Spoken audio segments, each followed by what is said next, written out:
रोकूंगा। इस वक्त उत्तर प्रदेश के मुख्यमंत्री संबोधित कर रहे हैं, सीधे आपको ले चलते हैं।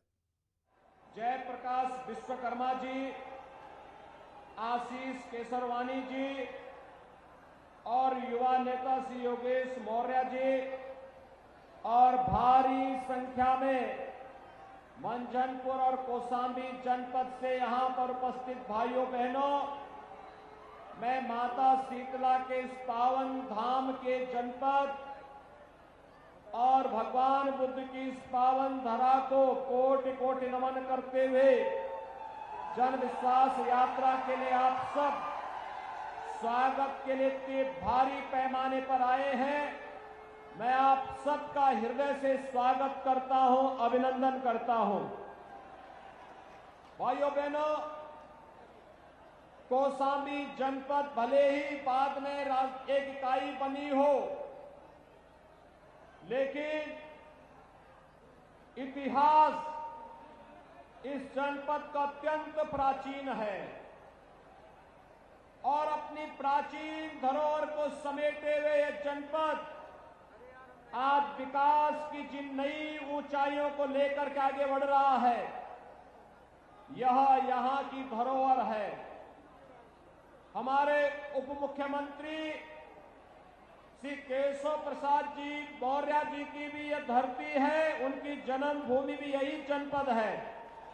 और साथ साथ भारतीय जनता पार्टी के जुझारू सांसद, जिन्होंने न केवल कौशाम्बी और इस क्षेत्र में बल्कि पूर्वोत्तर के राज्यों में भी त्रिपुरा में जाकर के कमल खिलाने का कार्य किया है, श्री विनोद सोनकर जी का भी यही जनपद है।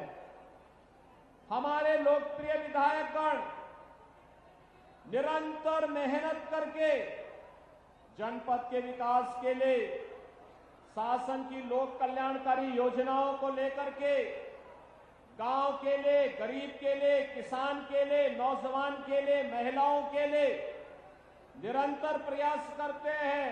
श्री लाल बहादुर जी, शीतला प्रसाद पटेल जी, श्री संजय गुप्ता जी निरंतर जब प्रयास करते हैं और जब इन जनप्रतिनिधियों की परिश्रम की साधना सफल होती है तो विकास की बड़ी परियोजनाएं आपके बीच में पहुंचती है और उसका लाभ जनता जनार्दन को प्राप्त होता है। आज ऐसे ही जन विश्वास यात्रा के पूर्व यहां पर 87 करोड़ रुपए की लागत की 99 विकास की परियोजनाओं का यहां पर आज लोकार्पण और शिलान्यास का कार्यक्रम भी संपन्न हुआ है। मैं इसके लिए मंझनपुर और कौशाम्बी जनपद की जनता को हृदय से बधाई देता हूं, अपनी शुभकामनाएं देता हूं। भाइयों बहनों, आपने देखा होगा एक तरफ प्रधानमंत्री मोदी जी के नेतृत्व में भारत के आन मान और शान की रक्षा करने वाली, गरीबों के कल्याण के लिए कहीं पे अन्न योजना, कहीं पर प्रधानमंत्री आवास योजना, कहीं पर स्वच्छ भारत मिशन में शौचालय की व्यवस्था, कहीं पर फ्री में विद्युत का कनेक्शन, फ्री में उज्ज्वला योजना में रसोई गैस का कनेक्शन, फ्री में आयुष्मान भारत की योजना, बिना भेदभाव के हर नागरिक को उपलब्ध करवाने का कार्य किया जा रहा है। विकास के बड़े बड़े प्रोजेक्ट आपके जनपद में लागू किए जा रहे हैं। धार्मिक स्थलों का सुंदरीकरण के कार्य आगे बढ़ रहे हैं। दूसरी तरफ एक तरफ विकास और आस्था का सम्मान, गरीब कल्याणकारी योजनाओं को आगे बढ़ाने का अभियान, आम जनमानस को सुरक्षा की गारंटी देना, बिना भेदभाव के योजनाओं का लाभ हर एक व्यक्ति को देने के लिए भारतीय जनता पार्टी की सरकारें, डबल इंजन की सरकारें पूरी प्रतिबद्धता के साथ कार्य कर रही हैं। तो दूसरी तरफ आपने देखा होगा देख रहे होंगे, जो लोग 5 साल पहले सत्ता से बाहर जनता के द्वारा कर दिए गए हैं, आज भी उनकी दीवारों से सैकड़ों करोड़ रुपए के नोट निकल रहे हैं। भाइयों बहनों, ये नोट खेत में पैदा नहीं हुए हैं। आज प्रधानमंत्री मोदी जी और प्रदेश की सरकार गरीबों को जो फ्री में अन्न दे रही है, पहले ये अन्न का पैसा ऐसे ही भ्रष्टाचार की भेड़ चढ़ जाता था। आपके कौशाम्बी जनपद में लगभग 50,000 परिवारों को एक एक आवास मिला है। ये 17 के पहले इसलिए नहीं मिलता था क्योंकि 17 के पहले यही पैसा इन गरीबों का ये पैसा इन नेताओं की जेब में चला जाता था, जो आज इनकम टैक्स के द्वारा दीवालों से निकाला जा रहा है। ये आप देख रहे होंगे। पहले सड़कें नहीं बनती थी, आज तो कौशाम्बी जनपद की हर सड़क चौड़ी हो गई, अच्छी हो गई, क्योंकि पहले 2017 के पहले सड़क का ये पैसा नेताओं की जेब में चला जाता था, सत्ताधारी नेताओं की जेब में जाता था। आज जब आपने आप ही की जनपद के लाल इस विभाग को देख रहे हैं तो हर सड़क चौड़ी हो रही, अच्छी सड़क बन रही है। भाइयों बहनों, पहले गरीबों को स्वास्थ्य की सुविधा नहीं मिलती थी, लेकिन आज हर गरीब को फ्री में केवल राशन ही नहीं, स्वास्थ्य की सुविधा भी हर गरीब को उपलब्ध करवाने का कार्य हो रहा है। और यही नहीं, आपने देखा होगा कोरोना महामारी में फ्री में टेस्ट, फ्री में उपचार, फ्री में वैक्सीन, सबको वैक्सीन, फ्री में वैक्सीन। कितने लोगों ने यहां वैक्सीन लगाया है? वाह, आपका तो मैं अभिनंदन करता हूं सभी लोगों का। इधर के लोगों ने हाथ खड़ा करके नहीं बताया कितने लोगों ने किया है। आप सबका मैं अभिनंदन करता हूं कि आपने वैक्सीन लिया है। लेकिन जो लोग अभी भी बचे हैं उनको जरूर वैक्सीन की डोज दिलवाइए। ये वैक्सीन कोरोना महामारी में कारगर साबित होगा। ये वैक्सीन कोरोना महामारी में बचाव का सर्वोत्तम उपाय होगा और इसलिए वैक्सीन फ्री में है। जो लोग वैक्सीन का विरोध कर रहे थे वे लोग मानवता के खिलाफ अपराध कर रहे थे। वे लोग कोरोना से दोस्ती कर रहे थे। उनको गरीबों की चिंता नहीं थी। उनको प्रदेश के नागरिकों की और देश की कोरोना के खिलाफ लड़ाई की चिंता नहीं थी। यही फर्क है भाइयों बहनों। जब उनको मौका मिला था वे कुछ नहीं कर पाए और जब सत्ता से बाहर हैं कि दुष्प्रचार का सहारा लेकर के जनता के जीवन के साथ खिलवाड़ कर रहे हैं। जब मौका मिला था, अभी मैं यहां से प्रयागराज जा रहा हूं और भाइयों बहनों प्रयागराज में हम लोग एक बहुत बड़े कार्यक्रम को आगे बढ़ा रहे हैं। जिन पेशेवर माफियाओं ने पिछली सरकारों में गरीबों की, व्यापारियों की सरकारी संपत्ति को हड़प करके बड़ी बड़ी हवेलियां बनाई थी, आपने देखा होगा प्रदेश सरकार का बुलडोजर तक चला तो सभी बड़ी बड़ी हवेलियां नीचे गिरती हुई दिखाई दी। और आज हम प्रयागराज में ऐसे एक माफिया से, कब्जा से मुक्त करी संपत्ति पर गरीबों के लिए एक नई आवास योजना का शुभारंभ करने जा रहे हैं।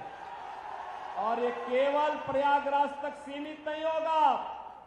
प्रदेश के सभी 75 जनपदों में ऐसे ही गरीबों के पास, जिन गरीबों के पास कोई जमीन नहीं, कोई मकान नहीं, उन गरीबों को माफियाओं से मुक्त कराई गई जमीन पर आवास की सुविधा देने का कार्य सरकार करेगी।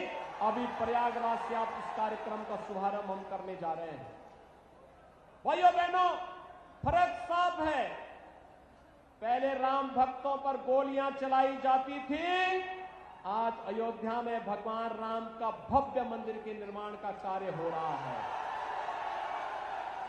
पहले कावड़ यात्रा पे रोक लगाई जाती थी, आज कावड़ यात्रा के लिए सरकार पुष्प वर्षा करती है।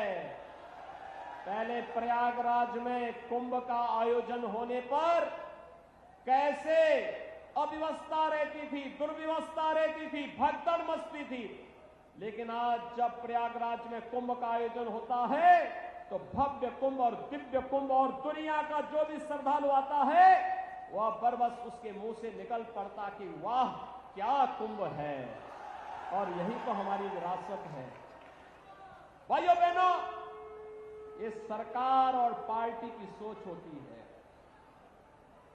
भारतीय जनता पार्टी ने कहा था कि हम राष्ट्रवाद के मुद्दे पर कोई समझौता नहीं करेंगे, आपके आन मान और शान के साथ किसी प्रकार का समझौता नहीं होने देंगे। वह हम लोगों ने करके दिखा दिया। हमने कहा था हर गरीब को बिना भेदभाव के शासन की योजना का लाभ देंगे, वह भारतीय जनता पार्टी ने करके दिखा दिया। भारतीय जनता पार्टी ने कहा था कि हम आने वाले समय में सरकार बनेगी, अपराध और अपराधियों के प्रति जीरो टॉलरेंस की नीति के तहत कार्य करेंगे। कार्य किया ना? माफियाओं के खिलाफ जो कार्रवाई हो रही है, आप संतुष्ट हैं? सभी का आशीर्वाद भाजपा को है। पूरी मजबूती के साथ बटेंगे तो नहीं, जाति के नाम पर नहीं, क्षेत्र के नाम पर नहीं, किसी अन्य वाद के नाम पर नहीं, एकजुट होकर के राष्ट्रवाद के नाम पर भारतीय जनता पार्टी के साथ कमल का निशान लेकर के घर घर जाना है। यह जन विश्वास यात्रा इस बात को लेकर के आपके पास आई है। भाइयों बहनों, उत्तर प्रदेश सरकार हो या हमारे सांसद, विधायक या पदाधिकारी, बिना रुके, बिना डिगे, बिना झुके, बिना किसी प्रकार की परवाह के बगैर निरंतर 5 साल तक जनता जनार्दन की सेवा करती रही। याद करिए, कोरोना कालखंड के दौरान भी जब आपने देखा होगा कांग्रेस का पता नहीं था, भाई बहन सीन से गायब थे, इटली में कहीं आनंद मना रहे होंगे, छुट्टी मना रहे थे, और जब बुआ तो आज तक नहीं आई होगी और बबुआ भी स्मार्टफोन पर खेल रहा होगा।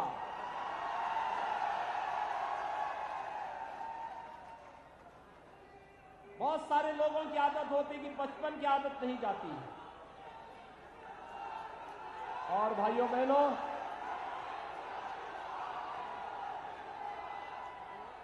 बबुआ की आदत अभी तक नहीं जाती है। अभी भी वही छोटे बच्चों वाला खेल खेलते रहते हैं अपने फोन पे। उनको जनता की परवाह नहीं है। और कोरोना में तो कहीं थे ही नहीं।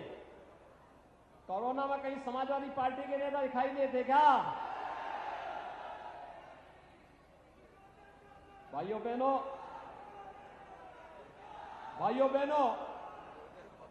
कोरोना कालखंड में कांग्रेस रही हो या सपा या बसपा, इनके नेताओं का आता पता नहीं था।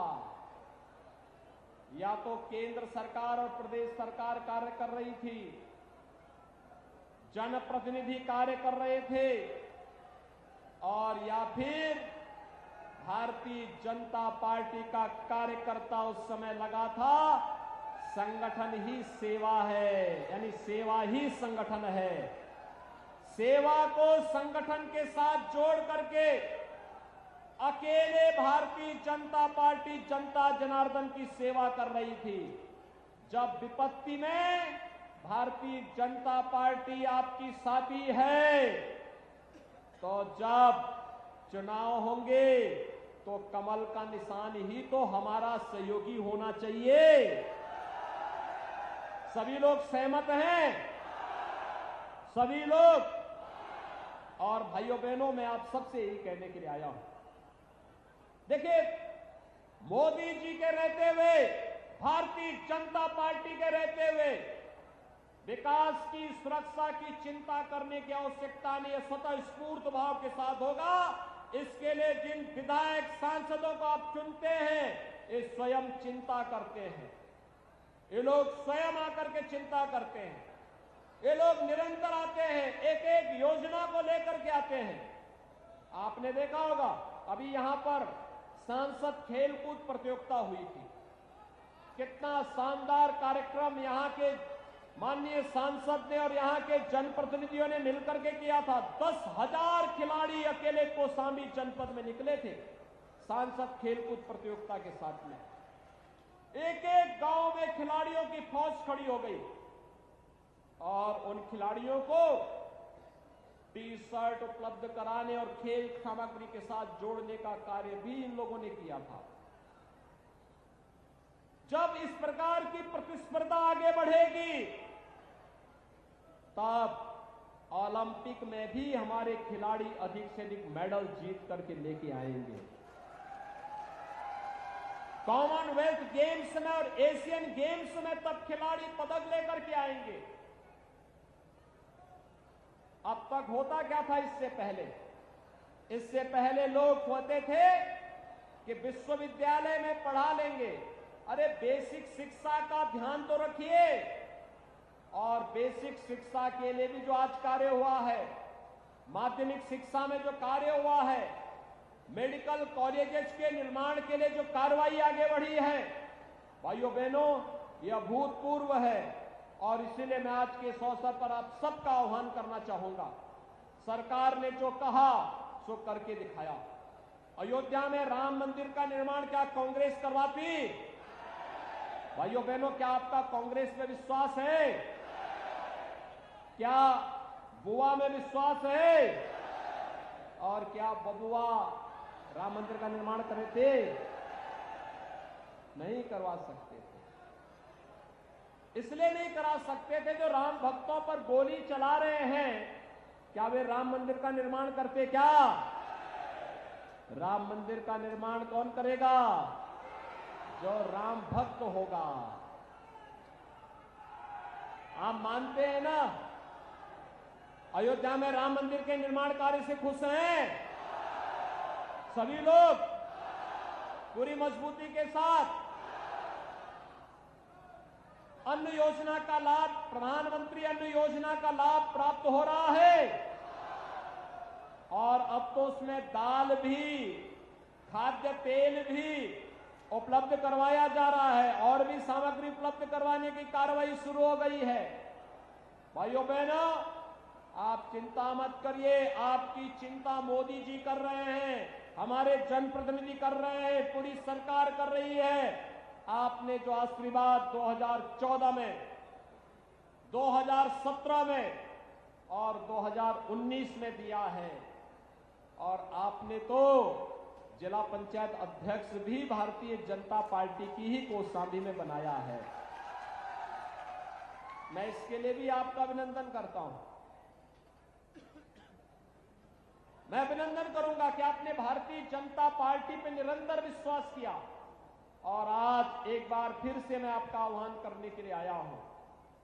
2022 का चुनाव भी उत्तर प्रदेश को देश के अंदर नंबर 1 प्रदेश बनाने के दिशा में अग्रसर करने के प्रयास में आप सबके समर्थन और सबके आशीर्वाद की आवश्यकता है। उत्तर प्रदेश नंबर 1 प्रदेश बनना चाहिए ना? सभी लोग सहमत हैं? दोनों हाथ ला करके मेरे साथ बोलेंगे। दोनों हाथ, जहां तक मेरी आवाज जा रही है, इधर उधर उधर, जितने पीछे तक और पीछे तक, दोनों हाथ ला करके मेरे साथ बोलेंगे, भारत माता की, भारत माता की, भारत माता की।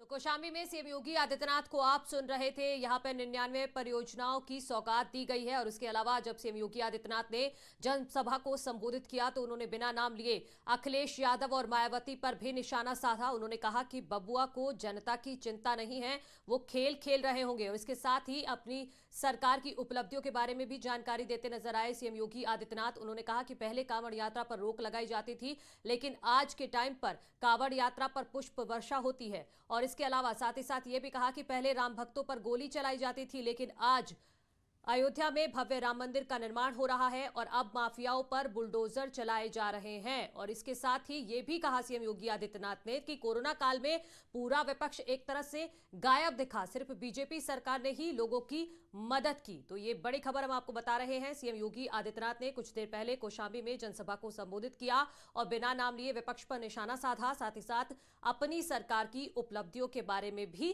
कौशाम्बी के मंच से जानकारी दी।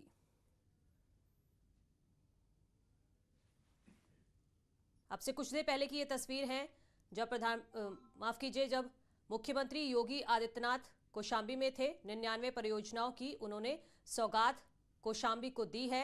आज से शुरुआत हो गई है 99 परियोजनाओं की।